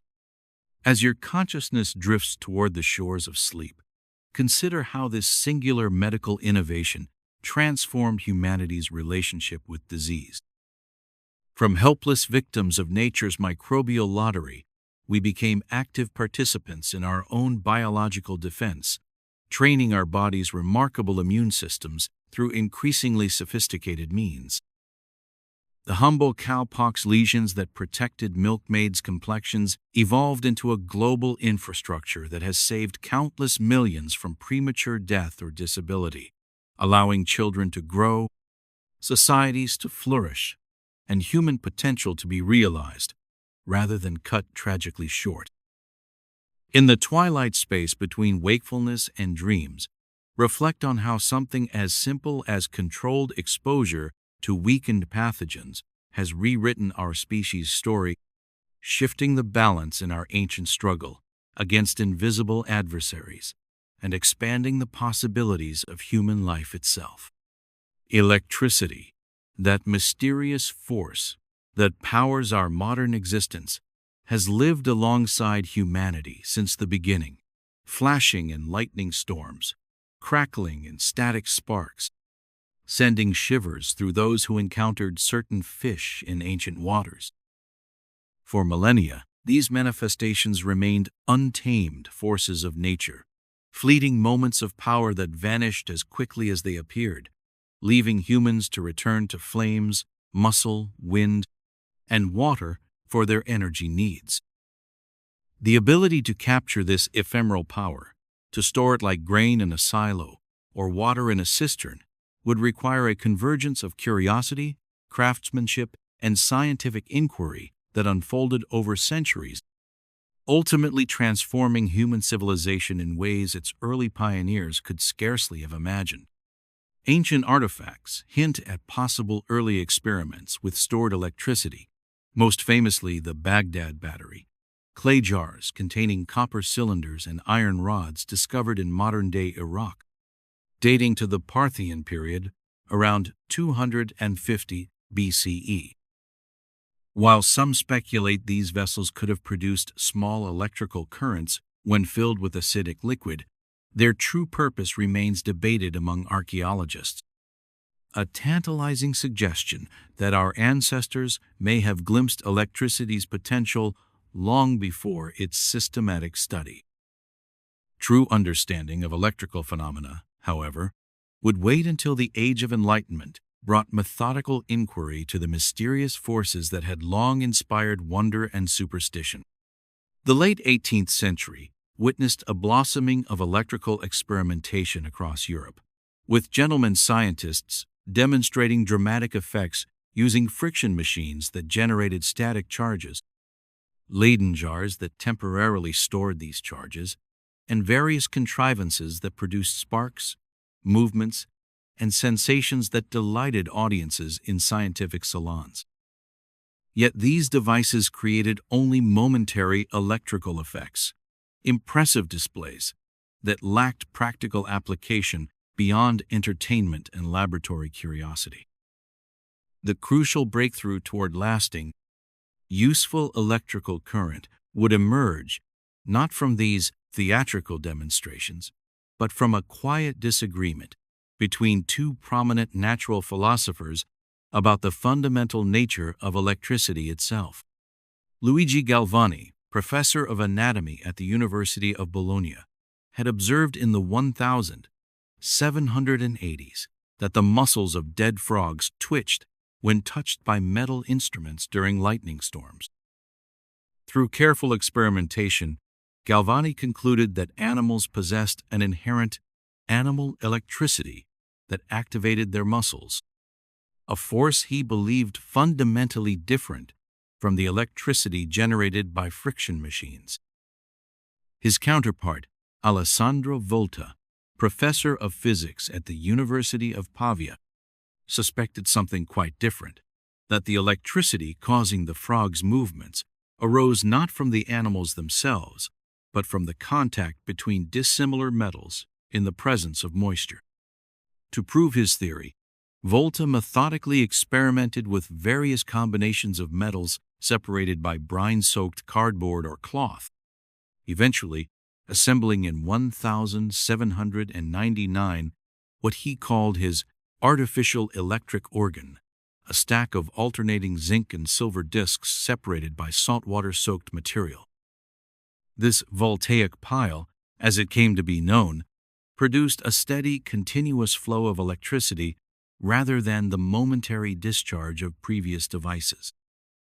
When Volta announced his invention to the Royal Society of London in 1800, he had created not just a scientific apparatus, but the world's first true battery, a device that converted chemical energy to electrical energy in a controlled, sustained manner. News of Volta's invention spread rapidly through scientific circles, triggering a wave of experimentation that would transform understanding of electricity and chemistry alike. Within weeks of learning about the voltaic pile, English chemists William Nicholson and Anthony Carlisle used a similar device to decompose water into hydrogen and oxygen, demonstrating electricity's power to separate chemical compounds into their constituent elements. Sir Humphrey Davy, equipped with increasingly powerful batteries, isolated previously unknown elements including potassium, sodium, calcium, magnesium, and barium through electrolysis, while his protege Michael Faraday would later establish the fundamental laws of electromagnetism using voltaic cells. The early batteries suffered significant limitations. They depleted quickly, could not be recharged, and often leaked corrosive chemicals. Practical applications remained primarily confined to scientific laboratories and telegraph systems, where operators maintained large arrays of messy, high-maintenance battery cells to send their electrical pulses across miles of wire. A more practical battery for everyday use would require further innovation, which arrived in 1866 when Georges Leclanché in France developed a carbon-zinc cell using ammonium chloride as an electrolyte, the basic design that would evolve into the familiar dry-cell batteries that powered flashlights and radios well into the 20th century. The truly transformative development came in 1859 when French physicist Gaston Planté created the first rechargeable battery, the lead-acid cell, whose basic chemistry still starts most internal combustion vehicles today. Planté's battery could be restored to full power after depletion by reversing the current flow, making electrical storage economically viable for applications requiring sustained power over time. By the late 19th century, improved versions of these rechargeable batteries were powering the first electric vehicles, which briefly outnumbered gasoline-powered cars on American roads before internal combustion engines gained dominance. As the 20th century unfolded, battery development continued with the invention of the alkaline battery, the nickel-cadmium rechargeable, and other chemistries that increased longevity, reduced cost, and improved safety. Yet the truly revolutionary leap forward awaited the development of lithium-ion technology in the late 20th century. Building on work by M. Stanley Whittingham at Exxon in the 1970s and John Goodenough at Oxford in the 1980s, Sony commercialized the first lithium-ion battery in 1991, offering unprecedented energy density in a lightweight package. This modern descendant of Volta's pile would transform human interaction with electricity once again, enabling the portable electronics revolution that put computers in pockets, freed telephones from their cords, and began to challenge the century-long dominance of fossil fuels in transportation. Electric vehicles, once a historical curiosity, returned to roads with ranges and performance unimaginable to their early 20th century predecessors, while vast battery arrays began storing renewable energy from wind and solar sources, smoothing the intermittent nature of these sustainable power generators. The battery story reveals an arc of human ingenuity, from Volta's simple stack of metals and brine-soaked cardboard to today's sophisticated electrochemical cells containing rare elements and computer-optimized structures. Each improvement extended our mastery over electricity, gradually freeing our devices and ultimately ourselves from fixed power sources, enabling mobility and autonomy previously unimagined. Yet challenges remain. Limited supplies of cobalt, lithium, and other battery materials raise concerns about sustainability, while the quest for greater energy density, faster charging, and longer lifespans drives research into new chemistries and structures that may one day make today's advanced batteries seem as primitive as Volta's pile appears to us now. As your consciousness begins to drift toward sleep, consider how this humble invention, containers that store energy through chemical reactions, has untethered humanity from place and circumstance. From the telegraph operator's ability to send messages instantly across vast distances to the modern traveler navigating foreign streets with a GPS-enabled phone, from emergency power that illuminates darkness during storms to electric vehicles that run silently on stored sunlight, the battery has steadily expanded our capabilities while shrinking the constraints of location and immediate power access. Like vessels that carry energy across time rather than space, batteries collect power in moments of abundance to release it in moments of need, creating flexibility and resilience in our relationship with electricity and, by extension, with the world itself. Through this quiet, often overlooked technology, the lightning that once flashed momentarily in ancient skies now flows obediently through circuits of our own design, powering the dreams and devices of our electrified civilization. Since the dawn of consciousness, humans have sought to capture the ephemeral, to freeze moments in time, to hold memories beyond the fragile vessel of human recollection. Early cave painters pressed pigmented hands against stone walls.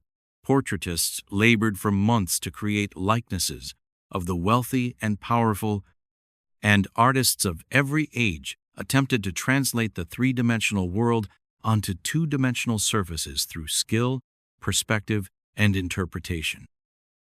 Yet for all their artistry, these representations remained interpretations rather than captures of reality itself, filtered through human perception, skill, and the inevitable distortions of memory and intention. The dream of trapping light itself, of creating a perfect mechanical memory that could record the world exactly as it appeared in a single moment, would remain unrealized until chemistry, optics, and human ingenuity converged in the early 19th century. The basic optical principle behind photography, that light passing through a small aperture into a darkened chamber would project an inverted image of the outside world, had been known since antiquity. The camera obscura, a dark room or box with a tiny hole admitting light to project an image on the opposite wall, became a favorite tool of Renaissance artists seeking perfect perspective. By the 17th century, portable camera obscuras with lenses and mirrors allowed artists to trace projected images onto paper, aiding in the creation of remarkably realistic drawings. Yet the crucial element, a means of fixing these light projections permanently without human intervention, remained elusive. The alchemical properties of silver compounds had been observed for centuries, their tendency to darken when exposed to light noted in scientific journals as early as the 1720s. German physician Johann Heinrich Schulze demonstrated in 1727 that this darkening was caused specifically by light rather than heat. By creating stenciled images on bottles of silver nitrate solution exposed to sunlight. These early photochemical experiments produced ephemeral images that continued to darken when exposed to light, rendering them ultimately useless as permanent records. The challenge of fixing these images, halting the chemical reaction once the desired image had formed, would occupy experimenters for decades. In a modest estate in rural England, an amateur scientist and gentleman named Thomas Wedgwood, son of the famous potter Josiah Wedgwood, conducted experiments in the early 1800s coating paper and leather with silver nitrate and placing objects upon them in sunlight, creating silhouettes that would darken around the shadowed areas. Though he successfully created what we might now call photograms, Wedgwood could find no method to stabilize his images, which would eventually blacken entirely when exposed to daylight. The images formed by means of a camera obscura have been found too faint to produce, in any moderate time, an effect upon the nitrate of silver, he wrote in frustration, coming tantalizingly close to photography's birth but unable to cross the final threshold. The parallel experiments of two men working largely independently in different countries would finally solve the persistent challenges of photographic imaging. In France, Joseph Nicephore Niepce, searching for ways to create printing plates without artistic skill, experimented with various light-sensitive substances coated on metal and glass. After years of trial and error, in 1826 or 1827, Niepce created what is considered the world's first permanent photograph, a grainy, barely discernible view from his window at Le Gras, captured on a pewter plate coated with bitumen of Judea that hardened where light struck it during an exposure lasting 8 hours or more. While Niepce struggled with his heliographs, as he called them, Louis-Jacques de Daguerre, a successful Parisian diorama painter, was separately pursuing similar experiments. Learning of each other's work, the two formed a partnership in 1829, though Niepce died just 4 years later, leaving Daguerre to continue their research alone. Through methodical experimentation, Daguerre discovered in 1837 that a silver-plated copper sheet, sensitized with iodine vapor, could capture a latent image that could be developed into visibility using mercury vapor and then fixed permanently with a salt solution. The daguerreotype was born, a detailed, one-of-a-kind image on a silvery metal plate, so precise that viewers marveled at being able to see details invisible to the unaided eye. On January 7, 1839, the French Academy of Sciences announced Daguerre's invention to an astonished world. The French government, recognizing the tremendous value of the process, purchased the rights from Daguerre and his late partner's son, and presented photography free to the world, except in England, where patent restrictions were separately established. Within months, daguerreotype studios appeared in major cities across Europe and America, offering middle-class citizens the previously unimaginable luxury of possessing their own likenesses. Across the English Channel, William Henry Fox Talbot had been simultaneously developing a different photographic process. Frustrated by his inability to sketch Lake Como during his honeymoon travels in 1833, Talbot began experimenting with what he called photogenic drawing, creating negative images on paper treated with silver chloride, from which multiple positive prints could be made. Upon hearing of Daguerre's announcement, Talbot hastened to publicize his own process, which, though initially producing less detailed images than the daguerreotype, contained the revolutionary concept of the negative-positive process that would ultimately become the foundation of chemical photography for the next 150 years. The early photographic processes required long exposures, cumbersome equipment, and complicated chemical treatments, limiting their use to professionals and dedicated amateurs. Throughout the 19th century, however, a series of innovations steadily democratized the medium. Wet collodion processes in the 1850s dramatically reduced exposure times. Dry gelatin plates in the 1870s eliminated the need for immediate processing, and flexible film replaced glass plates in the 1880s. When George Eastman introduced his Kodak camera in 1888 with the slogan, "You press the button, we do the rest," photography finally became accessible to ordinary people with no technical expertise. The social impact of photography's invention can scarcely be overstated.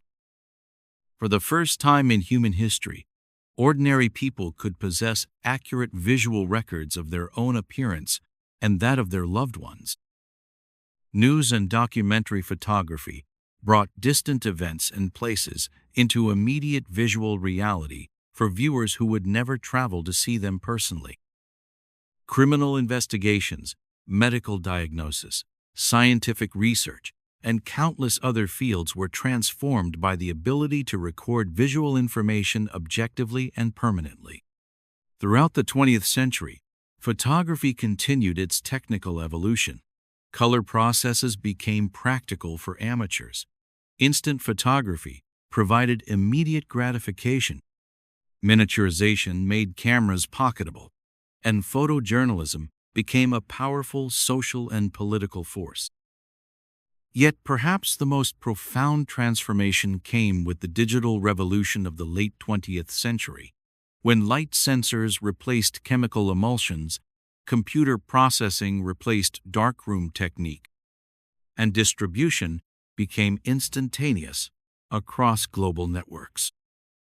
The basic concept, capturing light to create a permanent image, remained unchanged, but the means and speed of execution underwent a revolution that early pioneers like Niepce and Daguerre could scarcely have imagined.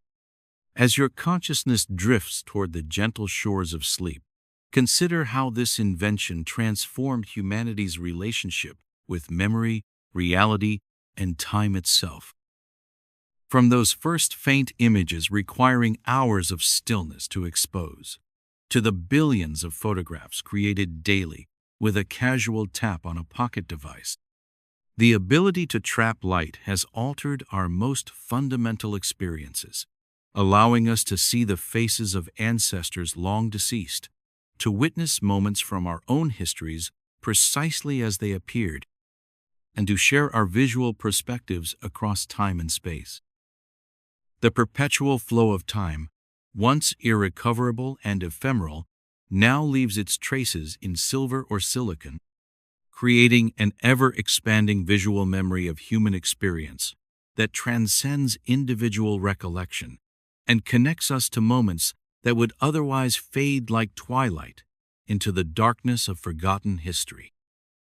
As you close your eyes and images of the day flicker behind your eyelids, remember that you inhabit a world where light itself can be captured and preserved, where the present moment continuously transforms into visual history, and where the fleeting now becomes, through photography's alchemy, the permanent then.